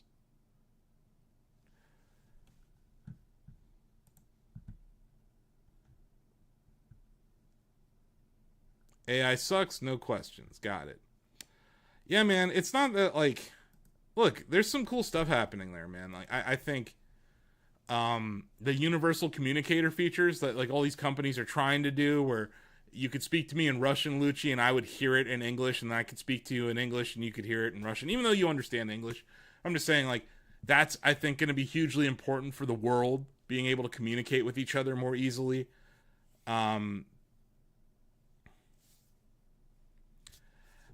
I've actually been paying attention to the labor market, Greg. I think it sucks to say it, it's affecting our industry more specifically than any other, Greg.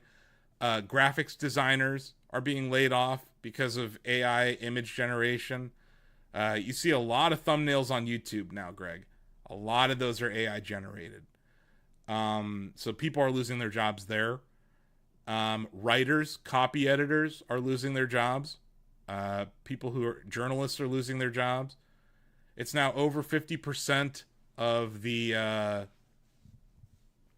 over 50% of articles generated on the internet every day are AI generated as opposed to human written.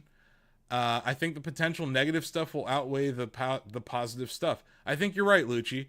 I think you're right. But I want to point out that there are good things about AI. It's not all terrible. I think it's good for accessibility. My brother uses those Meta AI glasses. They're just the regular Ray-Bans. But, like, being able to have point of view capture for someone who's visually impaired, that's important. I think the research being done in chemistry, that example of Google DeepMind, they actually had a breakthrough in protein analysis. The stuff happening in computer science is actually interesting, because you have, on the one hand, you have people who are using these chatbots to program, and it has decreased the demand. Like, Greg, to answer your question, junior level computer scientists are not getting hired, and people are going to decide not to go that route in their education decisions. So that's going to lead to a whole world where there's not going to be a next generation of senior programmers. Then who's going to be the one who's educated enough in programming to know how to use the chatbot to make the programs? That's a concern. And then the concern on the AI journalism front is that they don't vet the information. You get hallucinations, you get false reports. And, like, fact checking is important. Like, I think that's an issue. There's the whole side of it where, how are they going to pay copyright holders for stealing our information? There's a lot of questions that remain in AI that have not been answered. And I bring it back to the profitability of these companies that are being valued. Anthropic at $183 billion, or OpenAI at $500 billion. Like, How are you folks going to make money? How are you going to pay me for monetizing the shit that you made out of my shit? The Getty Images just signed a deal with Perplexity today, and their stock was up a ton on the news. So it's like, it's happening slowly. But are the AI companies going to acquire the journalist companies, the media companies, or the IP holders? When does this end? Where is this going? But yeah, I think that's a legit question to ask. But yeah, Greg, the other side though, where unemployment will collapse, is when we actually have robots that can replace people. But you're seeing it, like Panera doesn't even have anyone take your order anymore. It's a tablet when you get there. So I think we're going to start to see more of that. McDonald's is using AI in their drive-thrus.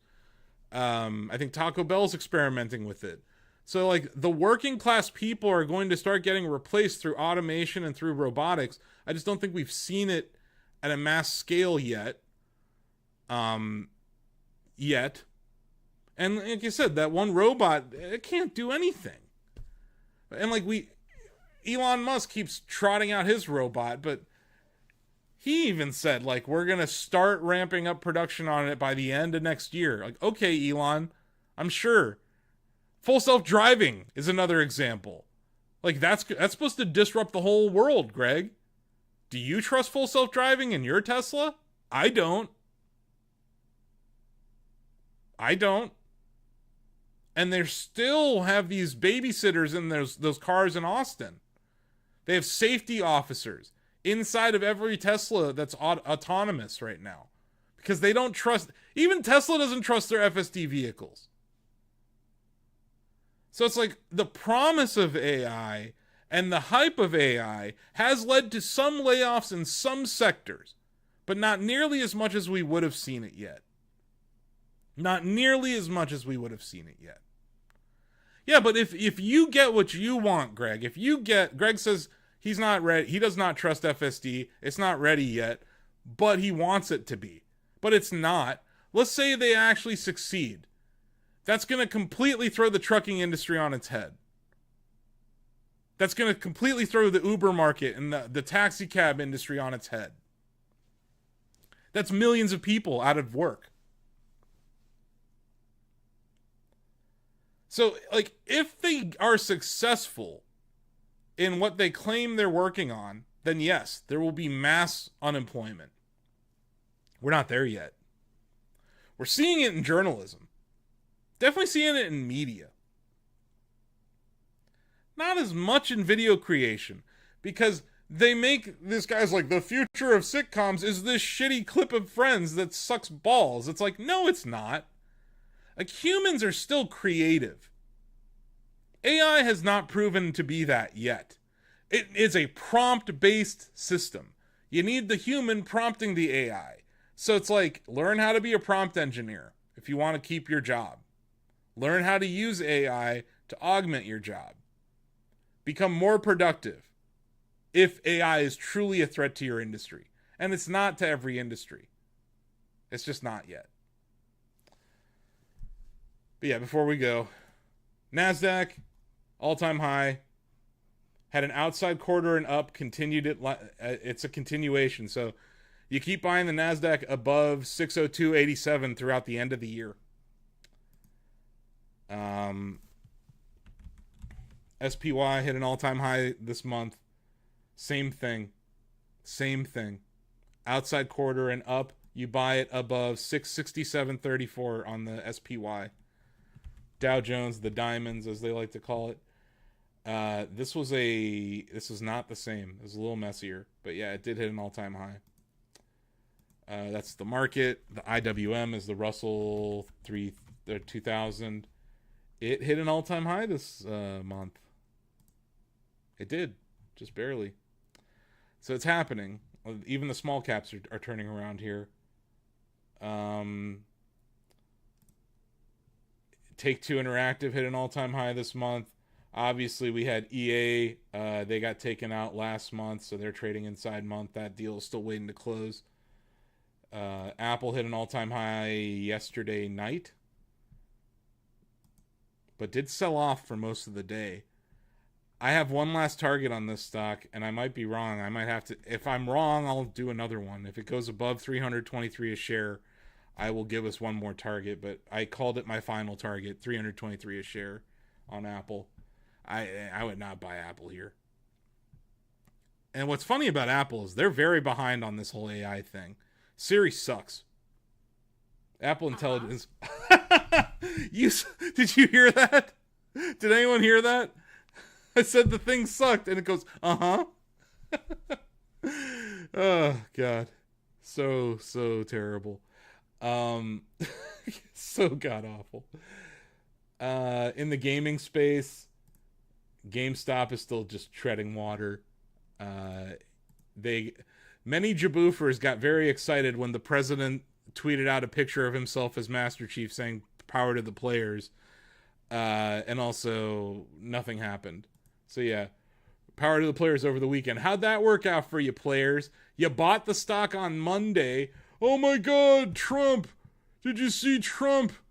Did you see him? Did you see the White House? Oh my God! It's amazing. We did it. We matter.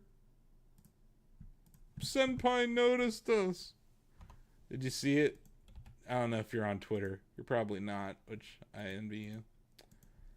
White House. Oof. Let's see if I can find this stupid thing. They tweet like a 12-year-old, so it's hard to keep track of all their garbage. God, they tweet a lot. For someone who's not on Twitter, the president tweets a lot from this account. Let's see if I can find it just by going through their image search. I would never browse this live on stream, though. It's a dangerous game. Here it is. Okay.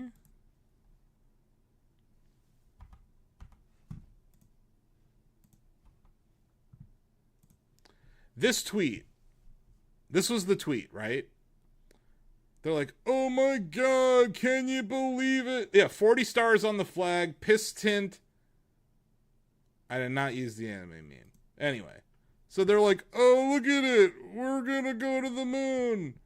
So if you bought the stock on Trump's bullshit tweet, you bought it above 24 a share. It closed the week below 23. You're down over 5% because you bought it on a tweet. The amount of people who were like, it's going to go to the moon. They're idiots. They're idiots.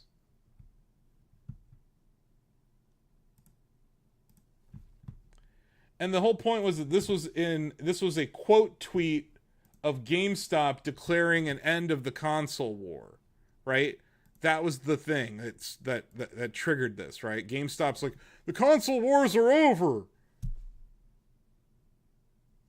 Which, okay.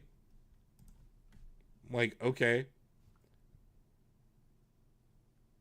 Because the whole Halo news over the weekend. Over on Friday of last week. But yeah, if you're buying stocks because the president tweeted a slogan and a shitty AI generated meme, you might be an idiot. And I think this is this 5-day chart is why I don't own GameStop in any size anymore. In my biggest accounts, I don't own it at all. I have one call option in one of my large accounts, but I don't own the shares in my biggest accounts. I own some shares at lower prices from when I was buying it in 2021 in my retirement account and another account that I managed, but they're much smaller accounts. Any account with a lot of money in it does not have a single share of GameStop because they keep fucking their shareholders. And I don't trust them. But yeah.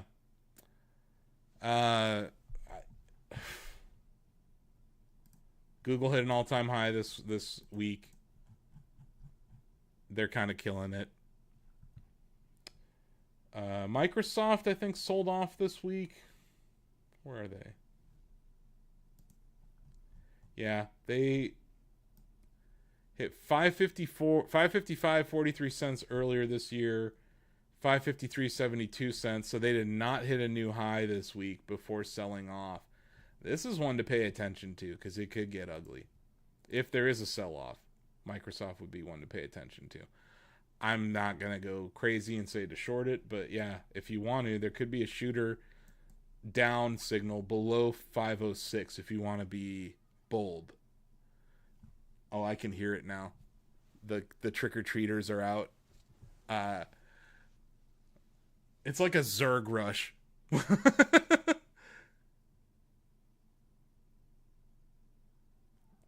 Yeah. Microsoft down. Nvidia hit an all-time high this week. A lot of news out of... Yeah, I kind of glossed over it, but they announced a partnership with Eli Lilly. They're building a supercomputer for drug research at Nvidia. They showed that they're now building all of their H200. Their H200 AI GPUs are being made in America, in Arizona, and they showcased the entire supply chain. They showed how their technology is touching almost every sector in the world right now. They just got big news out of China that they're going to be able to sell their GPUs back in China. So Nvidia is kind of at the center of this entire bubble. I think it's one of the most important stocks to pay attention to. And yeah, you buy it above, you just buy the breakout above 212. I wouldn't buy it here, but if you're a trader, that's the level to watch, 212 and 19 cents, which would be an all-time high.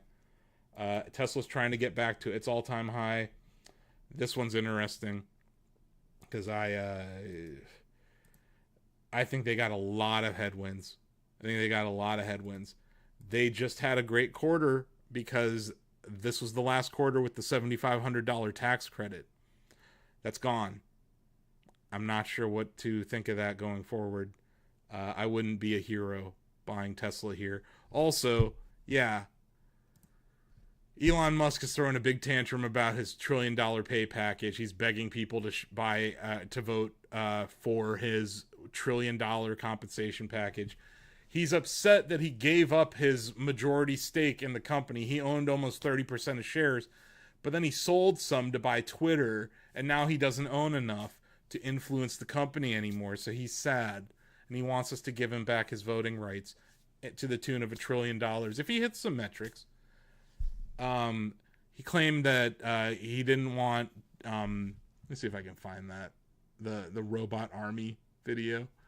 I'm not gonna bother. It's ridiculous. But yeah, Tesla has a shareholder meeting next week. I voted no on his compensation package. I don't own enough shares to matter.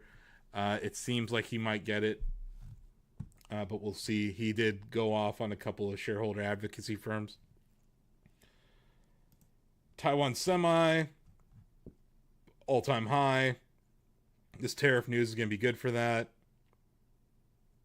Yeah, I don't want to be part of building a robot army if I don't have some level of influence over it. That is the quote. Thank you, TJ.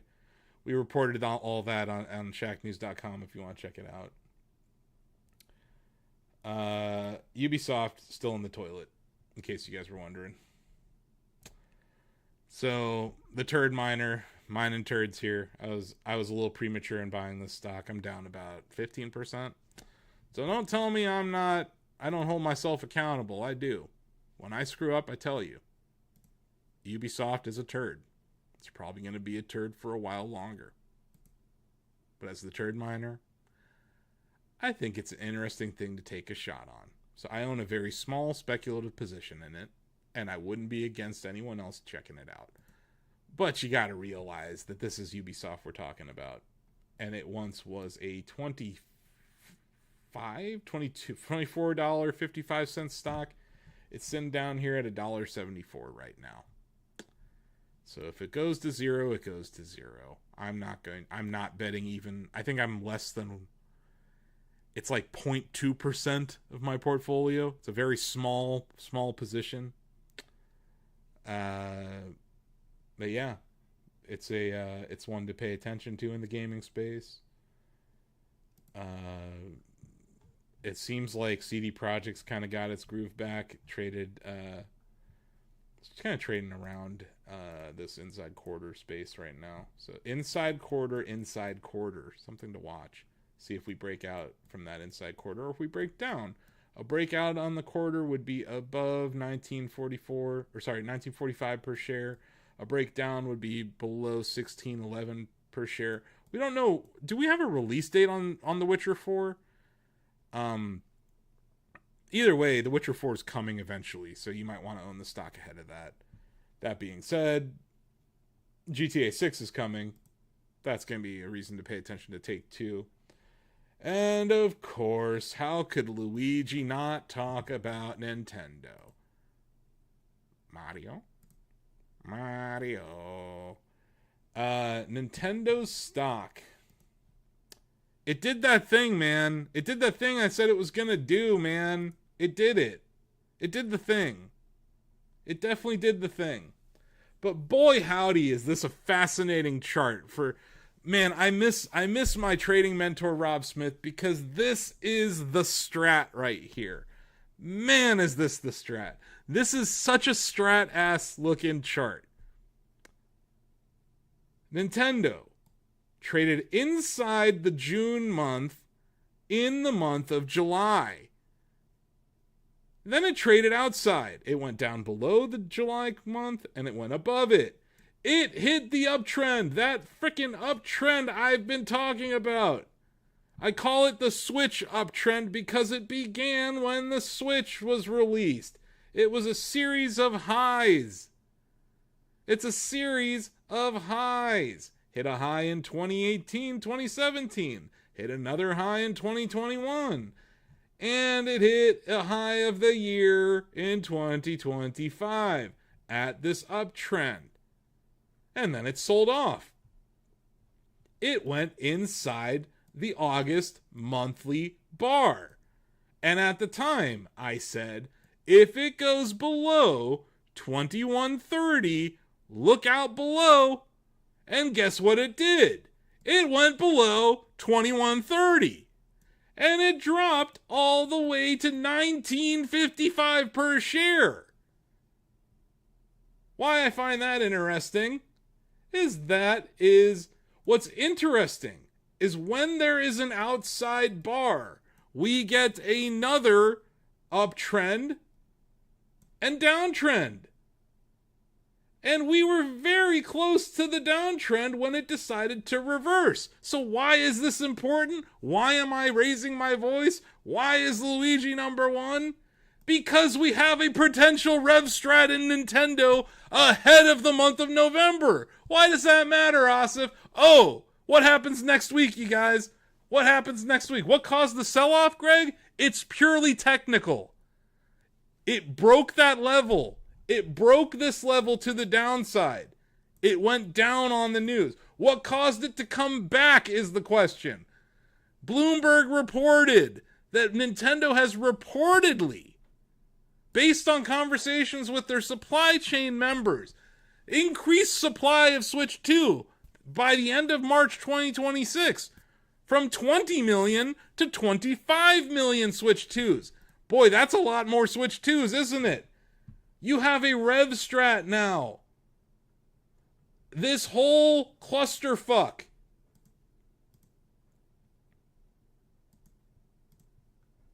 You could break out of it. Just potentially. Above 22.16 per share. That's the number to watch for the entire month of November. Above 22.16 per share.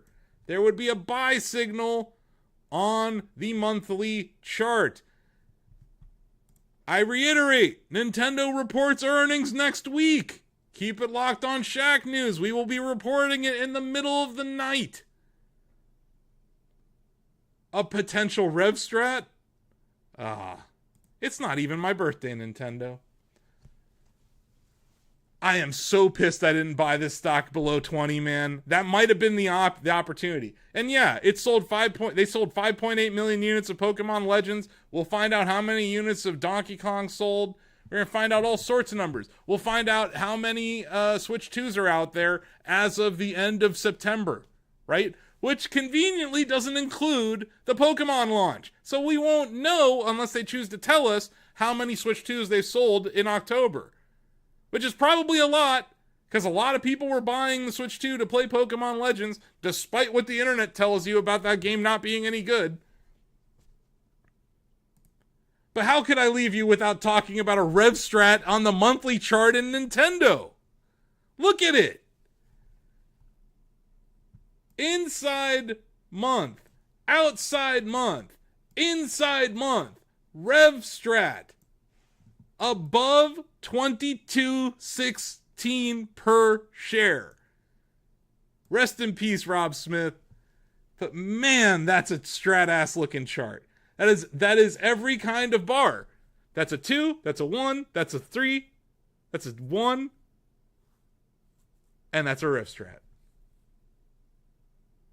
Oh, it did sell well. They already reported the news, Lucci. 5.8 million units sold in 3 days. 3 days. They made back their budget times 10 in 3 days. It doesn't matter what the jaboofers on the internet say. It doesn't matter. It just doesn't. YouTube commenters can talk all the shit they want. Every idiot on Twitch, every stupid thumbnail where it's like, Nintendo bad, they're doomed. Why not listen to the one guy who called this? All the way back here. Why not listen to the guy who was like, hey, buy Nintendo. If you asked me in 2014, Greg, what did I tell you? What did I tell you in 16? What did I tell you in 17? What did I tell you in 18? What did I tell you in 19? I haven't shut up about this stock for years. But yeah, listen to Jaboofer Jones on YouTube, because his thumbnail, his AI-generated thumbnail is like, oh, Nintendo doomed. It seems to be selling pretty well, the Switch 2. Rev strat. Not in effect yet. No, Greg. I didn't say buy it. I said buy it if it goes above that price. You will have an active buy signal on the technicals. This is just the chart. Obviously, I own it.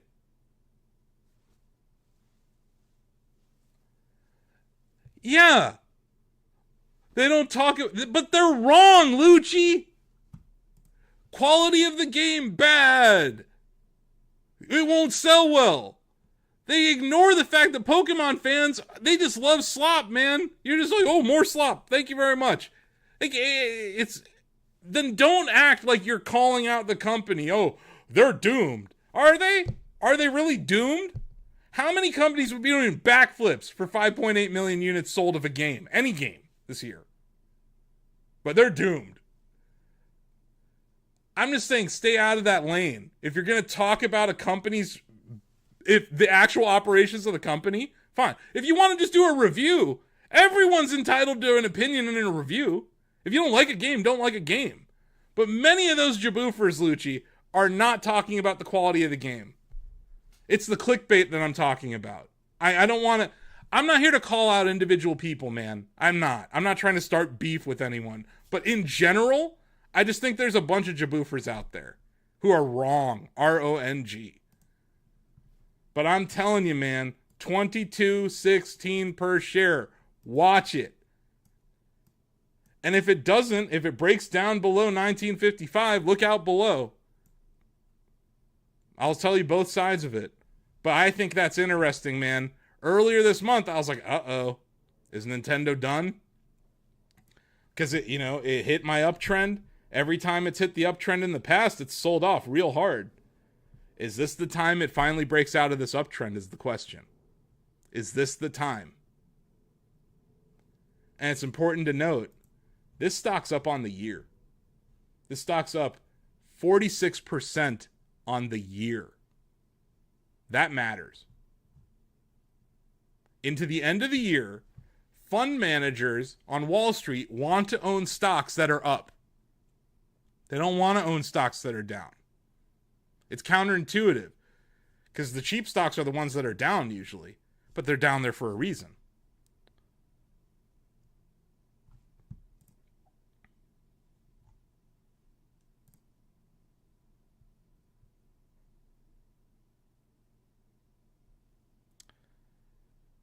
But yeah. I think that'll do it. That was a hell of an episode. Thanks for tuning in, everybody. I hope you learned something. Hope I got you thinking. And if you disagree with me, more power to you. But yeah, follow us on all the places. This VOD will live on our YouTube channel. It'll also be available on Twitter. So if you weren't able to join us live, you'll be able to watch it over there too. I do this once a month. At the end of the month, I look at monthly charts, but I did feel like talking about the infinite money glitch in the AI space this month. I thought it's an important thing. The next, oh no, really? Oh God. The next episode is on Black Friday, which is a day off at Shacknews, but I'll be here. Oh God. I don't get any days off. Ever. November 28th. November 28th will be the next episode of Game Trader Live.